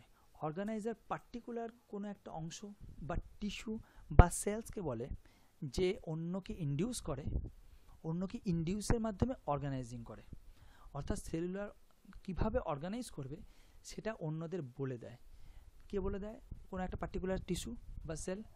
এবার অন্যকে যে বলে দেয় বা ইনডিউস করে, সেই ইনডিউস করে বলে একে বলা হয় ইন্ডাকশন। যে সেই কারণে বলা হয় এমব্রায়োনিক ইন্ডাকশন, যে ইন্ডাকশন করছে বা কে করছে ইনডিউসটা। ইন্ডাকশন সাধারণত দু ধরনের হয়, মেসোডার্ম ইন্ডাকশন আর নিউরাল ইন্ডাকশন। তাহলে এই ইন্ডাকশনটা করে, ইন্ডাকশনটা অন্যদের বলে যে তুমি কি তৈরি করবে, তুমি কোন সেল কি তৈরি করবে। আর অর্গানাইজার ইন্ডাকশনকে বলে, অর্গানাইজার হচ্ছে একটু পুরনো কনসেপ্ট, বর্তমানে অর্গানাইজারে ব্যবহার করা হয় না। স্পিম্যান সাধারণত এই অর্গানাইজারের কনসেপ্ট হিসাবে বলেছিল যে অর্গানাইজার বা হচ্ছে ওই ডরসাল লিপ অফ ব্লাস্টোপোর। এই যে ডরসাল লিপ অফ ব্লাস্টোপোর যে অংশটা আছে, সেইখানে যে কোষগুলো আছে তারাই বাকিদের বলে যে কে কী তৈরি করবে, কে কী ডেস্টিনড হবে, অর্থাৎ ডিফারেন্সিয়েট হতে সাহায্য করে। যদি মলিকুলার লেভেলে বলা হয় তাহলে ওইখানকার যে কোষগুলো জিন এক্সপ্রেশন আছে বা ডিএনএ আছে তারা পার্টিকুলার জিন এক্সপ্রেস করে বা ডিফারেন্সিয়াল জিন এক্সপ্রেস করে, যেটা আমরা আবার বলছি যে আমরা ইন্ট্রোডাকশনে পড়েছি, তারা ডিফারেন্সিয়ালভাবে জিন এক্সপ্রেশন হয় এবং প্রোটিন সুইচ অন সুইচ অফের মাধ্যমে এবং সিগন্যালিং মলিকুলের মাধ্যমে পুরো প্রসেসটা বা সেল কীভাবে সেল মুভমেন্ট হবে, ওরিয়েন্টেশন হবে, রিঅর্গানাইজ হবে, রিঅ্যারেঞ্জমেন্ট হবে, এগুলো কিন্তু সব নির্দিষ্ট করে। এবং এর পরীক্ষাটাও কিন্তু আমাদের সিলেবাসে আছে।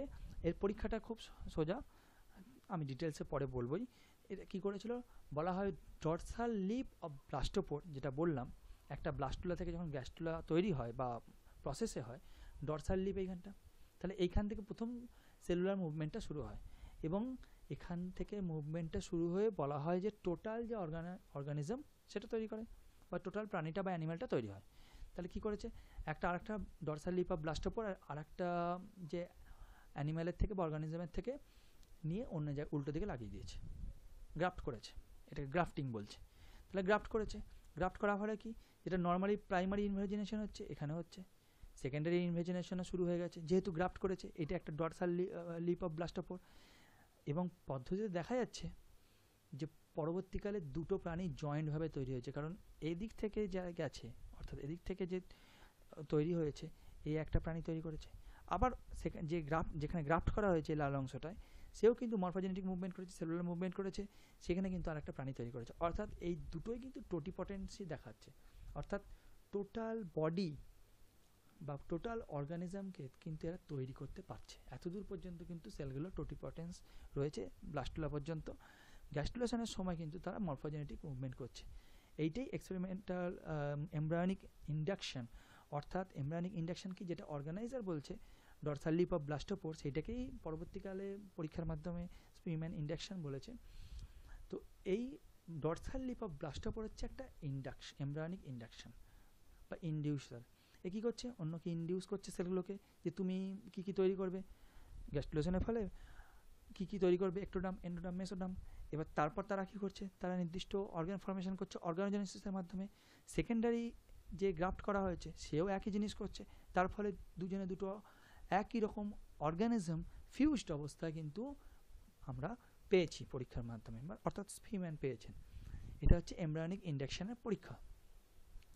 এরপর unit 3 late embryonic development. Late embryonic ডেভেলপমেন্টের 4টে আমাদের অধ্যায় আছে, 4টে চ্যাপ্টার আমাদের পড়তে হবে। কী কী আছে সেগুলো, প্রথমে হচ্ছে ফেট অফ জার্ম লেয়ার্স। তাহলে গ্যাস্টুলেশনের ফলে যে এক্টোডাম, মেসোডাম, এন্ডোডাম এই তিনটে তৈরি হলো। আমরা জানি যে এক্টোডাম মানে বেশিরভাগ এক্সোস্কেলিটন তৈরি হয়, মেসোডাম থেকে অর্গান ফর্মেশন হবে ডেভেলপ বিভিন্ন ধরনের, এবং endoderm inner lining of organ তৈরি হবে।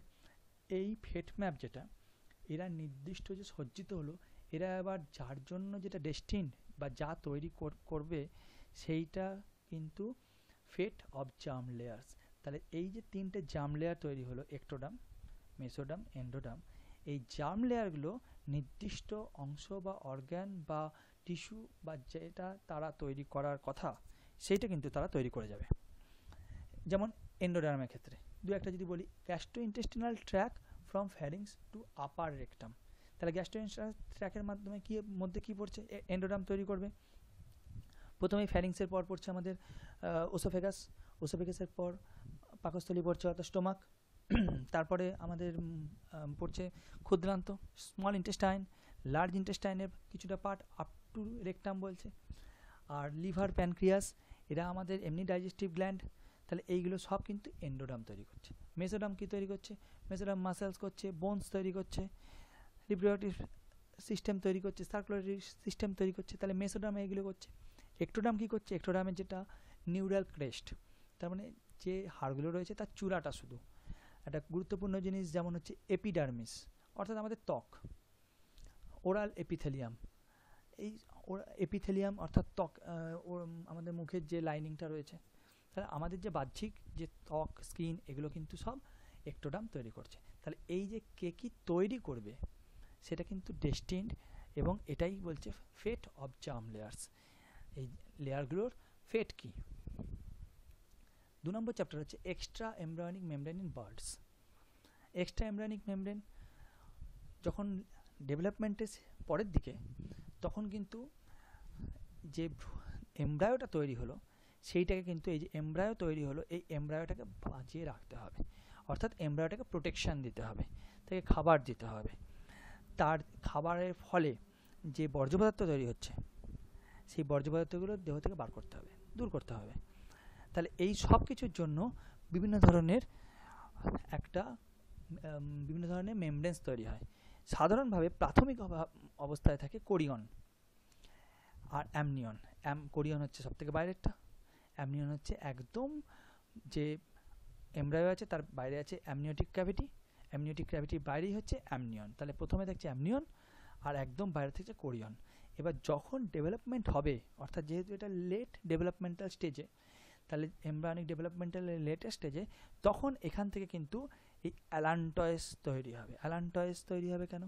এই অ্যালান্টয়েসটা আস্তে আস্তে আস্তে আস্তে এর মধ্যে পুরো বৃদ্ধিপ্রাপ্ত হবে, নিয়ে এখানে বাড়বে। কেন অ্যালান্টয়েস তৈরি হবে? কারণ অ্যালান্টয়েসের মধ্যে যা বর্জ্য পদার্থ, সেই বর্জ্য পদার্থগুলো সব থ্রো হয়, এবং এইটা কিন্তু বর্জ্য পদার্থগুলো এইখানে কিন্তু জমা থাকবে।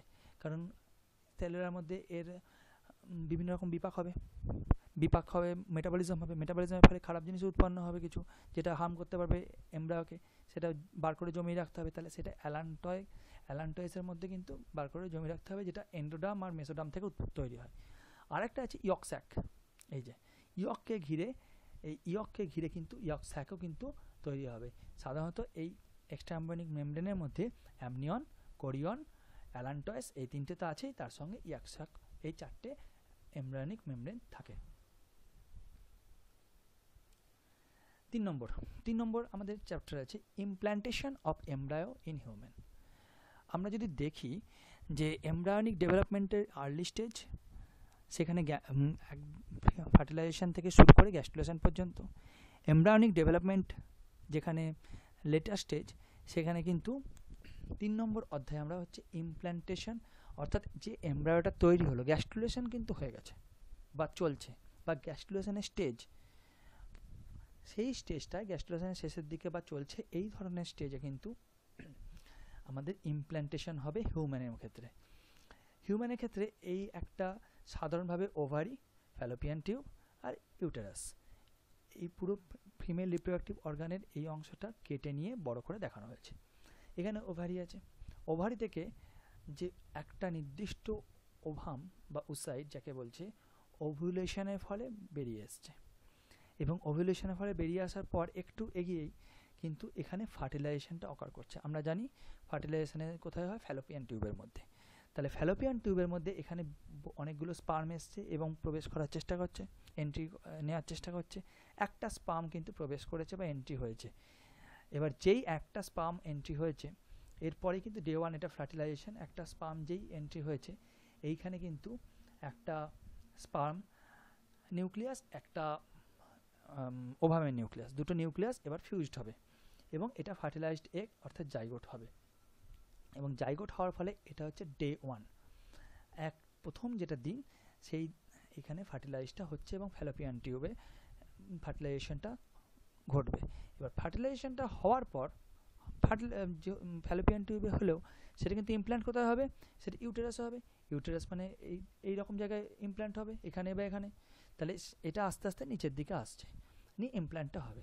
তাহলে ফার্স্ট ক্লিভেজ যখন হবে, একবার যখন ক্লিভেজ হবে, 2 সেল স্টেজ, আবার সেই 2 সেল স্টেজটা ভাগ হবে আর একবার 4টে স্টেজ, তারপরে মরুলা তৈরি হলো, 8টা সেল স্টেজ। এটা আনকম্প্যাক্টেড মরুলা, আর 8 সেল কম্প্যাক্টেড মরুলা, অর্থাৎ কম্প্যাক্ট অবস্থায় রয়েছে, এখানে একটা আলাদা আলাদা রয়েছে। এটা হতে 3-4 দিন লাগবে, এটা 4 নম্বর দিনে কিন্তু এটা হবে। এই যে ইউটেরাসটা এখানে পয়েন্টিং করে দিয়েছে, তাহলে এইখানে ইউটেরাসটা রয়েছে।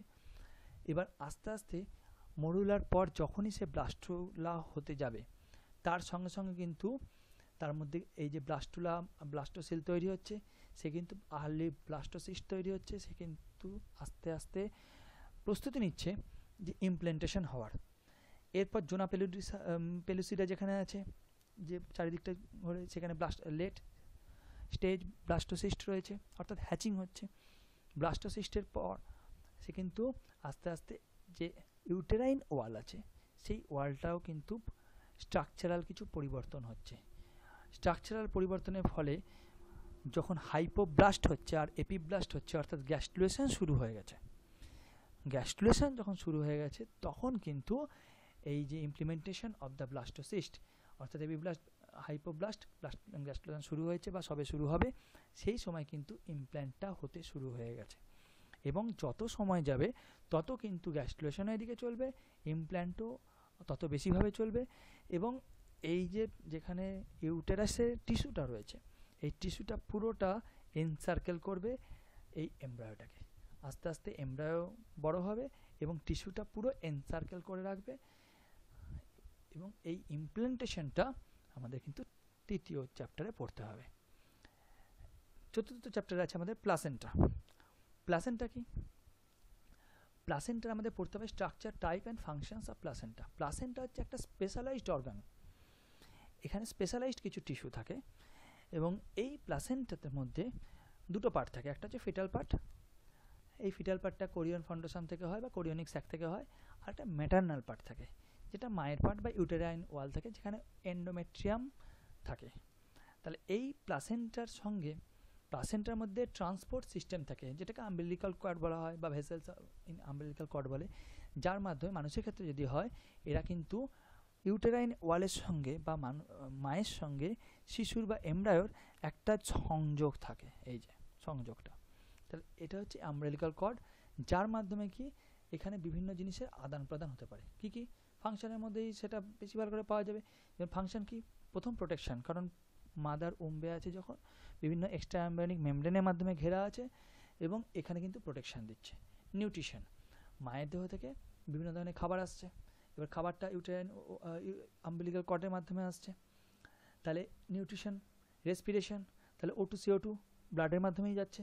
এক্সক্রিশন, ফিটাসের দেহ থেকে কিন্তু এক্সক্রিটরি যে পদার্থ আছে, সাবস্ট্যান্সেস, সেগুলো কিন্তু মায়ের দেহে চলে আসছে। হরমোন প্রোডাকশন, এই প্লাসেন্টা হরমোন প্রোডাকশন করে।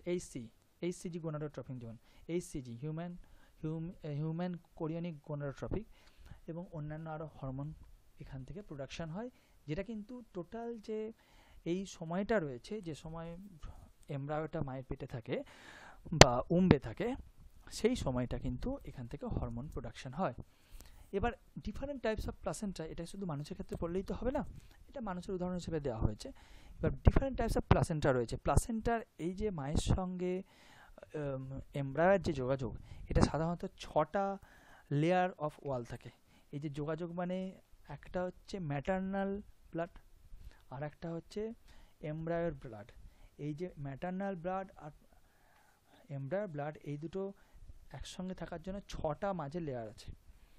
এখানে 6টা লেয়ারের মধ্যে প্রথম হচ্ছে এন্ডোথেলিয়াম অফ ব্লাড ভেসেল, অর্থাৎ ব্লাড ভেসেলের যে চারিপাশটা আছে সেটা। কানেকটিভ টিস্যু মায়ের দেহের, তাহলে ব্লাড ভেসেলের বাইরে কানেকটিভ টিস্যু আছে। ইউটেরাইন এপিথেলিয়াম, তাহলে একটা ব্লাড ভেসেল যদি আসে এখানে, তাহলে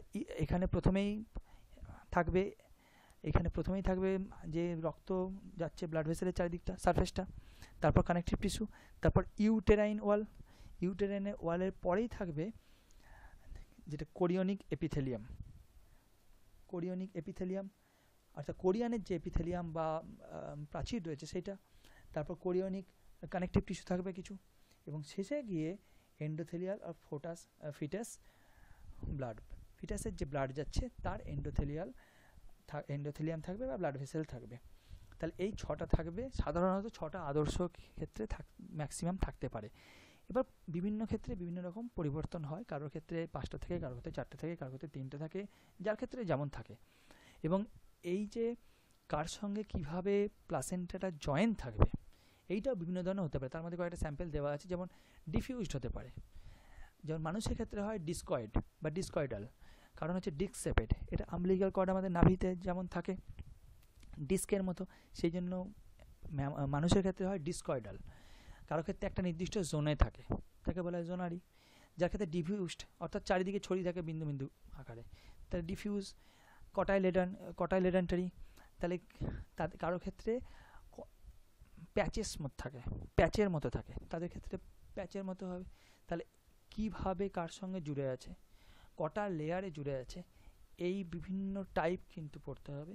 এবং প্লাসেন্টার যে স্ট্রাকচার অর্থাৎ ফিটাস পার্টে কী কী আছে, ম্যাটারনাল পার্টে কী কী আছে এবং ফাংশন, এগুলো সব আমাদের আলোচনা করতে হবে। এতদূর পর্যন্ত আমাদের লেট এমব্রায়োনিক ডেভেলপমেন্ট হলো, অর্থাৎ এমব্রায়োটা ডেভেলপ হয়ে গেছে, গ্যাস্ট্রুলেশন হয়ে গেছে, যদি হিউম্যানের ক্ষেত্রে হয় ইমপ্লান্টেশন হয়ে গেছে, তার এমব্রায়োনিক মেমব্রেন তৈরি হয়ে গেছে, এক্সট্রা এমব্রায়োনিক মেমব্রেন, তাদের ফেট তৈরি হয়ে গেছে। এবার পোস্ট এমব্রায়োনিক ডেভেলপমেন্ট, এমব্রায়োনিকটা এবার ডেভেলপ করছে আরও বেশি। এখানে দুটো জিনিস রয়েছে, একটা হচ্ছে development of brain and eye invertebrate, আরেকটা হচ্ছে regeneration. Development of brain and eye invertebrate, এখানে এর পরের জেনারেটাতেই আমি বলেছিলাম যে দুটো জিনিস আছে, একটা হচ্ছে নিউরিলেশন অর্থাৎ ফরমেশন অফ নার্ভাস সিস্টেম, আরেকটা হচ্ছে অর্গানোজেনেসিস। অর্গানোজেনেসিসের প্রাথমিক ভাগটাকে নিউরিলেশন অনেক সময় বলে। তাহলে অর্গান ফরমেশন, তাহলে এই প্রথম ভাগটায় ব্রেন তৈরি হচ্ছে, ব্রেন মানে নার্ভাস সিস্টেমের পার্ট, নার্ভাস সিস্টেমের দুটো পার্ট, ক্রেনিয়াল নার্ভস আর ব্রেন, সেন্ট্রাল নার্ভাস সিস্টেমের। তাহলে এইখানে কিন্তু নার্ভাস সিস্টেম হচ্ছে, ফরমেশন হচ্ছে অর্থাৎ নিউরিলেশন হচ্ছে, এই কারণে কিন্তু ব্রেন দিয়েছে। আর আই কেন দিয়েছে, ব্রেনের সঙ্গে আইটা রিলেটেড, কাছে থাকে এবং খুব ইম্পর্টেন্ট অর্গান, সেই জন্য আই ডেভেলপমেন্টেরটাও কিন্তু আমাদের সিলেবাসে দিয়েছে যে আই ডেভেলপমেন্ট ভার্টিব্রেটের ক্ষেত্রে কীভাবে হচ্ছে ডেভেলপমেন্টটা। তাহলে ব্রেন ডেভেলপমেন্টের এই যে প্রথম পার্টটা যে নিউরিলেশন, যদি আমরা দেখি নিউরিলেশনের প্রথমে প্রিমিটিভ স্ট্রিক যেখানে হয়েছিল গ্যাস্ট্রুলেশনে, সেই প্রিমিটিভ স্ট্রিক থেকে কিন্তু প্রথম নিউরাল ক্যানাল বা হেড প্রসেস যেগুলো তৈরি হয়, অর্থাৎ হেডের বা নিউরাল প্রসেস যেগুলো তৈরি হয়, সেইগুলো প্রাথমিকভাবে প্রথমে 5টা স্বাভাবিক সাধারণ ভাগ করে, যেখানে সামনে থেকে সেরিব্রাল হেমিস্ফিয়ার, তারপরে থাকে টেলেনসেফালেন, তারপর ডায়েনসেফালেন, মেসেনসেফালেন, মেটেনসেফালেন, মাইলেনসেফালেন, এরকম বেসিক ভাগগুলো প্রথম থাকবে এবং ভেন্ট্রিকালগুলো থাকবে এখানে 1 নম্বর, 2 নম্বর, এখানে 3 নম্বর, এখানে 4 নম্বর, এখানে 4 নম্বর। তাহলে এইখানে কিন্তু বেসিকগুলো থাকবে এবং শেষে এসে কিন্তু স্পাইনাল কর্ড তৈরি হবে। তাহলে বেসিক ব্রেনের ডেভেলপমেন্ট কীভাবে হচ্ছে, এই 5 পার্ট অ্যানাটমি কীভাবে 5 পার্ট হচ্ছে, এই ব্রেন ডেভেলপমেন্টটা আমাদের ভার্টিব্রেটের ক্ষেত্রে পড়তে হবে। তাহলে এই ব্রেন ডেভেলপমেন্টটাকে নিউরিলেশনও বলা যেতে পারে বা অর্গানোজেনেসিসের প্রথম পার্টও বলা যেতে পারে। এবং আই ডেভেলপমেন্ট এইখানে যে অংশটা রয়েছে অপটিক লোব, এই অপটিক লোব থেকে কিন্তু আইটা ডেভেলপমেন্ট হচ্ছে। রেটিনা অফ আই দেওয়া আছে যেখানে, এইখানে অপটিক লোব থাকে। এই অপটিক লোবটা কী হচ্ছে, অপটিক লোবটা পরস্পরের কাছাকাছি আসছে এবং পরস্পরের কাছাকাছি আসা থেকে এখানে এইখানটা একটু চাপা হচ্ছে, যেন আবার চাপা বেশি হয়েছে। এবার চাপা যখন হচ্ছে তখন এইটা গোল ফরমেশন করেছে, পেছনের যে অংশটা ছিল সেইটা কিন্তু একে ঘিরে ধরছে, অপটিক কাপ গঠন করছে, কাপের মতো অংশ। আর এখানে লেন্স গঠন করছে, লেন্স ভেসিকেল। আরও যদি প্রসেস সময় যায়, অপটিক কাপটা চারিদিক দিয়ে পুরো ঘুরে গেছে এবং লেন্স ভেসিকেল সামনে এসছে। পরবর্তীকালে এই লেন্স ভেসিকেলটা আলাদা হয়ে গেছে, অপটিক কাপটা পুরো ঘিরে ফেলেছে এবং রেটিনার লেয়ার হয়ে গেছে, লেয়ার অফ রেটিনা, পিগমেন্টস হয়ে গেছে এবং এখান থেকে আমাদের যে ক্রেনিয়াল নার্ভস রয়েছে, অপটিক নার্ভ, এইটা কিন্তু প্রবেশ করেছে এবং সম্পূর্ণ একটা চোখ গঠন হয়েছে। তাহলে এই আই ফরমেশনটাও ভার্টিব্রেটের ক্ষেত্রে কিন্তু পড়তে হবে। রিজেনারেশন, এরপর রিজেনারেশন হচ্ছে কোনো জিনিস আবার তৈরি হওয়া। রিজেনারেশনের ক্ষেত্রে কোনো জিনিস ভেঙে যাচ্ছে, রিজেনারেশন ডেফিনেশন যদি বলা হয়, the ability of an animal organisms to repair a wound which particularly destroys tissue of the animal body or the damage involving the loss of an organ or larger part of body which may be renewed is thus known as the process of regeneration. অর্থাৎ রিজেনারেশনের ক্ষেত্রে তোমাদের 3টে জিনিস দিয়েছে। Mode of regeneration কীভাবে হচ্ছে, তার এপিমরফোসিস, মরফ্যালক্সিস আর compensatory regeneration. অর্থাৎ রিজেনারেশন বিভিন্ন প্রাণীর ক্ষেত্রে বিভিন্ন রকম হয়। আমি যদি একটা হাইড্রা নিই, তার বা প্ল্যানেরিয়া নিই, প্ল্যানেরিয়া একটা ভালো উদাহরণ। প্ল্যানেরিয়া নিয়ে তার দেহের যদি ছোটো ছোটো অংশ কেটে দিই, তাহলে প্রত্যেকটা অংশ থেকে নতুন প্ল্যানেরিয়া তৈরি হবে। তাহলে পুরো বডিকে তারা কিন্তু তৈরি করতে পারছে। এটা হচ্ছে এপিমরফোসিস, পুরো বডি জেনারেট করা। তার পরের অংশ হচ্ছে মরফালো অ্যাক্সিস, যেখানে পুরো বডি কিন্তু এরা পারে না, একটা কোনো অঙ্গ পারে। যেমন যদি একটা স্যালামান্ডারের যেমন উদাহরণ এখানে দেওয়া আছে, একটা যদি লিম্ব যদি কেটে দেওয়া হয়, সেই লিম্বটা তারা কিন্তু জেনারেট করতে পারে। তাহলে মরফালো অ্যাক্সিস, তাহলে এই মরফালো একটা অ্যাক্সিস প্যাটার্ন ফরমেশনের যেটা একটা পার্ট অর্গান কিন্তু করতে পারে, পুরো বডি কিন্তু এরা পারে না, এরা হায়ার অর্গানিজম বলে পারে না। আর কম্পেনসেটরি রিজেনারেশন, কম্পেনসেটরি মানে কোনো একটা জিনিস কিছুটা নষ্ট হয়ে গেছে, যেমন আমাদের লিভার সেল, হিউম্যানের ক্ষেত্রে লিভার সেলে কিছু অংশ নষ্ট হয়ে গেছে, কোনো একটা কারণে হতে পারে, লিভার সেল আবার নিজে নিজে সিনথেসাইজড হয়। জন্ডিস হয়েছে, লিভার সেলে ফাংশন খারাপ হয়ে গেছে বা কমে গেছে, লিভার সেল কিন্তু নিজে নিজে কম্পেনসেশন করে নেয় বা আবার নতুন সেল তৈরি করে। যেহেতু আমরা হায়ার অর্গানিজম আরও বেশি, তাহলে আমাদের কিন্তু হাত কেটে দিলে আর নতুন হাত হবে না, যেটা ব্যাঙের ক্ষেত্রে হচ্ছে বা স্যালামান্ডারের ক্ষেত্রে যেটা হচ্ছে মরফালো অ্যাক্সিস। আবার স্যালামান্ডারের ক্ষেত্রে যদি ওই প্রত্যেকটা শুধু এই হাতটুকু কেটে বা আঙুলটুকু কেটে দেওয়া হয়, তাহলে কিন্তু পুরো স্যালামান্ডার তৈরি হবে না, যেটা প্ল্যানেরিয়ার ক্ষেত্রে হচ্ছে। এই 3 ধরনের রিজেনারেশনই পড়তে হবে। এখানে যেমন দিয়েছে একটা রিজেনারেশন, যদি হাত কেটে দেওয়া হয় প্রথম 0 দিনে, এবার আস্তে আস্তে প্রথমে তৈরি হবে কি তৈরি, আস্তে আস্তে সেটা তৈরি হতে হতে 45 দিন সময় লাগবে পুরোপুরি তৈরি হওয়ার জন্য। কি তৈরি হবে?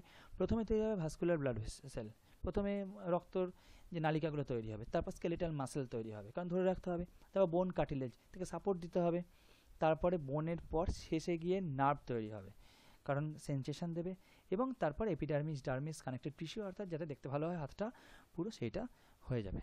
তাহলে এই পদ্ধতিতে ধাপে ধাপে কিন্তু আস্তে আস্তে 45 দিনে এসে সেই স্যালামান্ডারের একটা যদি পা আমরা কেটে দেওয়া হয়, সেটা কিন্তু আবার ডিজেনারেশন হয়ে যাবে।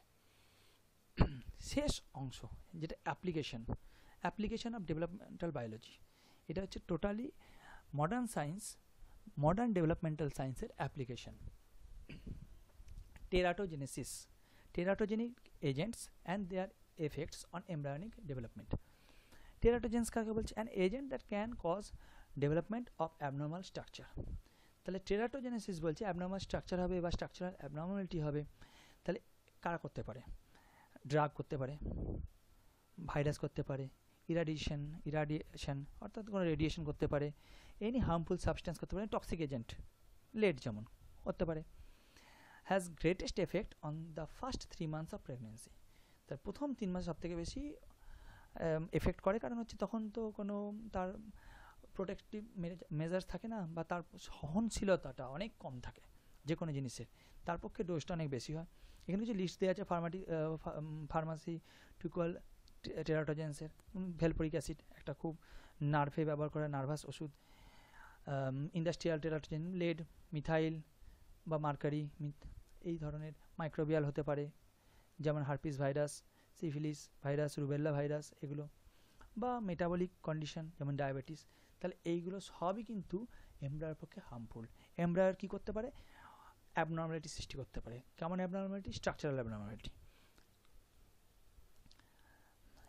এমব্রায়োর স্টেজ, এখানে বিভিন্ন ধরনের ফিটাস ডেভেলপমেন্টাল স্টেজ দিয়েছে, এবং এমব্রায়োটার গ্রোথ হতে পারে, অ্যাবনর্মাল গ্রোথ হতে পারে, alteration in neurotransmitter and receptor, ব্রেনের অর্গানাইজেশন হতে পারে, আর অল্টার ডেলিভারি হতে পারে, সাবস্ট্যান্স আর নিউট্রিয়েন্টস, বিভিন্ন রকমের অসুবিধার সৃষ্টি হতে পারে এই যদি টেরাটোজেন্স বা বিভিন্ন ড্রাগ থাকে। দ্বিতীয় চ্যাপ্টার হচ্ছে in vitro fertilization. In vitro IVF যাকে বলে। তাহলে in vitro fertilization, in vitro আগেই বললাম, যখন বলেছিলাম outside the body of an organism. Outside the body মানে সাধারণত এখানে আমরা ধরে নেব ল্যাবরেটরি। তাহলে পুরো প্রোগ্রামটাকে 4টে ভাগে ভাগ করেছে, পুরো ঘটনাটাকে। 1 নম্বর প্রোগ্রামিং, 2 নম্বর ওভারিয়াল স্টিমুলেশন অ্যান্ড টেস্ট, 3 নম্বর হচ্ছে ল্যাবরেটরি, আর 4 নম্বর হচ্ছে পোস্ট ট্রান্সফার ট্রিটমেন্ট। তাহলে একটা প্রোগ্রাম করতে হবে যখন কোনো কারণে নর্মাল প্রেগনেন্সিতে কোনো অসুবিধা হচ্ছে, যখন fusion of male and female গ্যামেটে কোনো রকম অসুবিধা হচ্ছে, তখন কি করা হয়?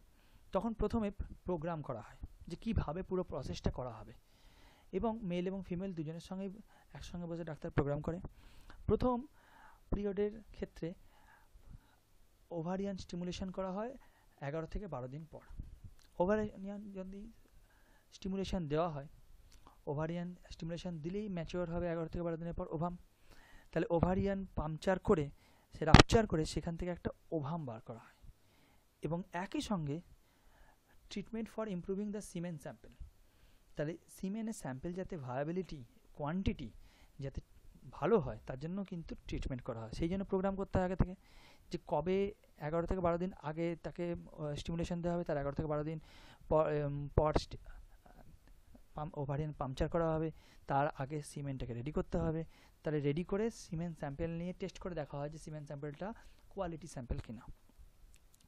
এবার ল্যাবরেটরি পার্টে চলে যেতে হবে। ল্যাবরেটরিতে গিয়ে কি করে, ল্যাবরেটরিতে গিয়ে একটা ওভামের মধ্যে একটা স্পার্ম মাইক্রোনিডিলের সাহায্যে এন্ট্রি করে দেওয়া হয়, এবং এরও সার্ভাইভাল একটা পার্সেন্টেজ রয়েছে। সবাই যে বাঁচে তা না, সবাই যে সবসময় সাকসেসফুল একটা করলে একটাতেই হবে তা নয়। তাহলে একটা ওভামের মধ্যে একটা স্পার্ম কিন্তু এন্ট্রি করে দেওয়া হলো। ওভামের সাইজ অনেক বড়, স্পার্মের সাইজ অনেক ছোট, সেই জন্য মাইক্রোনিডলের সাহায্যে করে দেওয়া হয়। করার পর কালচার করা হয়। 4 নম্বর, কালচার করে দেখা হবে, বাড়ানো হলো সংখ্যা। কালচার করে নেওয়ার পর সেই কালচারটাকে এমব্রায়ো ভেরিফিকেশন করা হয়। অর্থাৎ এমব্রায়ো ভেরিফিকেশন করা হয় যে এইটা যদি এমব্রায়ো তৈরি হয় তাহলে সেই এমব্রায়োটা কেমন তৈরি হবে, তার কোয়ালিটি কি হবে। যদি দেখা যায় যে না, কোয়ালিটি ঠিক আছে, তাহলে সেই কালচার থেকে একটা পার্ট নিয়ে এমব্রায়ো ভেরিফিকেশন করা হয়। সেই কালচার থেকে এমব্রায়ো ট্রান্সফার করা হয় উম্বে, অর্থাৎ গর্ভের মধ্যে, মাতৃগর্ভে এখানে ইমপ্ল্যান্ট করা হয়।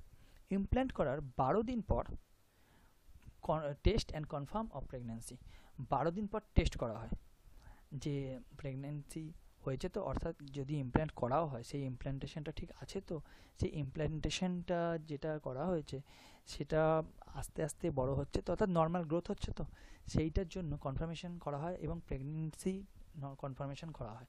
এবং তারও 15 দিন পর ফার্স্ট আলট্রাসাউন্ড করা হয়। সাধারণত এটা 6 সপ্তাহ পর করা হয়, মানে টোটাল পিরিয়ডে। তাহলে 6 সপ্তাহ পর করলে, টোটাল আলট্রাসাউন্ড করলে বোঝা যাবে যে তার হার্টবিট বোঝা যাবে, বা নর্মাল পজিশন বোঝা যাবে, তার বৃদ্ধি বোঝা যাবে। তাহলে টোটাল একটা আইডিয়া পাওয়া যাবে। এই টোটাল পদ্ধতিটা হচ্ছে ইনভিট্রো ফার্টিলাইজেশন। এটা আমাদের দ্বিতীয় অধ্যায়ে পড়তে হবে। 3 নম্বর হচ্ছে স্টেম সেল, যেটাকে বলে ইসিএস বা এমব্রায়োনিক স্টেম সেলের মধ্যে আমরা কনফাইন্ড থাকবো।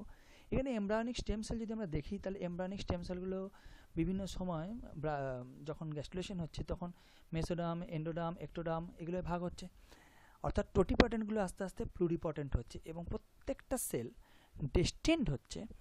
যেমন এটা মাসেল সেল, স্কেলেটাল মাসেল, তারপর red blood cell, smooth muscle mesoderm থেকে তৈরি হচ্ছে। আবার এন্ডোডার্ম থেকে তৈরি হচ্ছে lung cell, thyroid cell, pancreatic cell, এই ধরনের এন্ডোডার্ম থেকে তৈরি হচ্ছে। আবার এক্টোডার্ম থেকে তৈরি হচ্ছে স্কিন সেল, পিগমেন্ট সেল। তাহলে এই জাতীয় সেল এক্টোডার্ম থেকে তৈরি হচ্ছে। তাহলে প্রত্যেকটা সেল কিন্তু ডেস্টিন্ড হয়ে গেছে নির্দিষ্ট তৈরি করার জন্য, প্লুরিপটেন্ট হয়ে গেছে। তাহলে এই সেলগুলোর কালচার করে আমরা কিন্তু পরবর্তীকালে আমাদের ইচ্ছা মতো সেখান থেকে এমব্রায়োনিক স্টেম সেল থেকে আমরা কিন্তু এটা রেখে দিতে পারি, এবং রেখে দিয়ে সেখান থেকে বিভিন্ন রোগেও যেমন চিকিৎসা করা হয়, এবং পরবর্তীকালে অন্য অনেক কাজে ব্যবহার করা যেতে পারে।